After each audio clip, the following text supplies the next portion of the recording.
आप वैसे by birth Rajput हैं और जाट रेजिमेंट में रहे, ये एक यहाँ राजस्थान में बड़ा क्लेश चलता है। नहीं बिल्कुल नहीं, मैं आपको कास्ट पे बात करना चाहूंगा, फौज में जाति को कैसे देखते हैं? बिल्कुल नहीं। मैं बताऊं, अभी आपका जैसे ये कारगिल जब चल रहा था, हम लोग उड़ी सेक्टर में डिप्लॉयड थे, तो कारगिल में चल रहा था। अब हम लोगों की जिम्मेवारी थी कि मतलब यहाँ की जो फौज है वो कारगिल में असिस्ट करने नहीं जाए, तो हम लोगों को ये बैट एक्शन करना था, दुश्मन के इलाके में जाके ये दुश्मन को मार के आना जी। ये तो हाँ हमारे सर्जिकल स्ट्राइक, हाँ ये आप सर्जिकल स्ट्राइक कह सकते हो। तो भाई ये छोटी टीम सर्जिकल स्ट्राइक में बड़ी जाती है, ये यूनिट की छोटी मतलब छोटी टुकड़ी जाती है दुश्मन के पीछे इलाके में जाके। तो आप जैसा अभी जाति की बात करते हो, मैं हूँ राजपूत जी। हमारे जाट अफसर भी है मेरे रेजिमेंट में, सब नका साहब नहीं, हम तो मोहन साहब जाएंगे, मोहन साहब के साथ जाएंगे।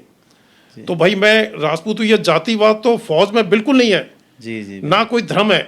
हम सब मतलब ये यहाँ जब रिटायरमेंट में आके देखा, ऐसा जहर घोल रखा है मतलब ये अब किसका नाम लो कि मतलब देख के मतलब बहुत दुख होता है जी। एक हम किसी ये काम के लिए गए थे, हमारा कोई इशू था बीकानेर में, तो जो लेडी IAS ऑफिसर बैठी थी, हमने कहा ऐसे ऐसा कहा, नहीं नहीं वो वीडियो तो आपके जाति का है।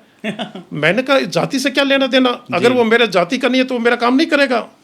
ये तो बहुत ही मतलब मुझे तो शर्म आती है कि मतलब इस देश की मट्टी पलीत कर दी इन लोगों ने। और सेना में हमारा कोई जाति सिस्टम ही नहीं। मैं जाट रेजिमेंट में हूँ, मैं फक्र से कहता हूँ, जैसे मुझे मेरी यूनिट छोड़ के कोई ऐसा दिन नहीं जाता जिस दिन मेरी यूनिट के 5-6 बंदों का मेरे पास कॉल नहीं आए।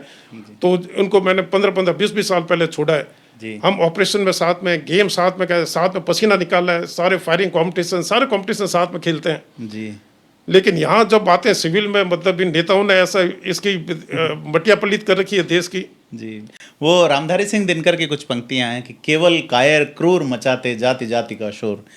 तो फौज तो वीरों की है, तो फिर जाति की बात नहीं होगी। कायर और क्रूर जो लोग हैं, जो राजनीति में हैं, या जो बुरे अंग्रेज जिनकी बात भगत सिंह ने 1926 में कही कि गोरे चले जाएंगे तो बुरे राज करेंगे, तो ये जो सिविल ऑफिसर्स हैं उनमें जरूर ये चीज देखने को मिलती है। सही कह रहे हैं। और इस दंश को पूरा देश भुगत रहा है निश्चित तौर पे, क्योंकि कोई भी जाति में पैदा होना आपके लिए इंडिविजुअल गर्व का विषय हो सकता है, लेकिन जाति के आधार पे किसी को डिस्क्रिमिनेट करना या जाति के आधार पे किसी का काम नहीं करना या नहीं करने देना, ये ठीक नहीं है।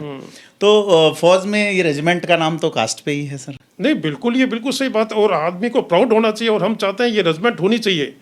और आपको बताऊं, आदमी अपने देश से पहले रेजिमेंट देखता है कि यार का ये रेजिमेंट के ना के कल को कलंक लग गया। जैसे हमारी यूनिट है 1823 की रेज है, क्या 1823, 200 और 3 साल पुरानी। हाँ 203 साल, तो उसमें मतलब कोई देश से पुरानी यूनिट है। तो रेजिमेंट मतलब जैसे आप ये कौम के लिए लड़ता आदमी कि भाई ये अगर कोई जाट की बदनामी नहीं हो जाए, जाट समाज की बदनामी नहीं हो जाए, रेजिमेंट की बदनामी नहीं हो जाए।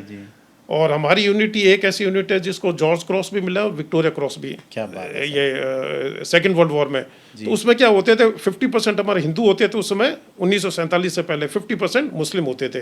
क्या बात है। तो दोनों जो जॉर्ज क्रॉस और ये आपको विक्टोरिया क्रॉस मिला, एक जमादार अब्दुल हमीद और एक ये हफीज, ये दोनों को, तो दोनों मुस्लिम थे। क्या बात है। जाट रेजिमेंट में मुसलमान। हाँ, तो बाकी जातियां तो ये जो ये बिल्कुल नहीं होनी चाहिए। सब प्रेम से रहो, भगवान ने एक जीवन दिया, सबसे मिलजुल के रहो। जी जी। और किसी के प्रति द्वेष भाव नहीं रखने चाहिए जी। और अब जब ये देखें मतलब माहौल इतना खराब है, पर अभी यंग जनरेशन को सोचना चाहिए कि ये जो भी जाति की बात करता है वो सबसे बड़ा दुश्मन है, वो अपनी जाति का भी नहीं है।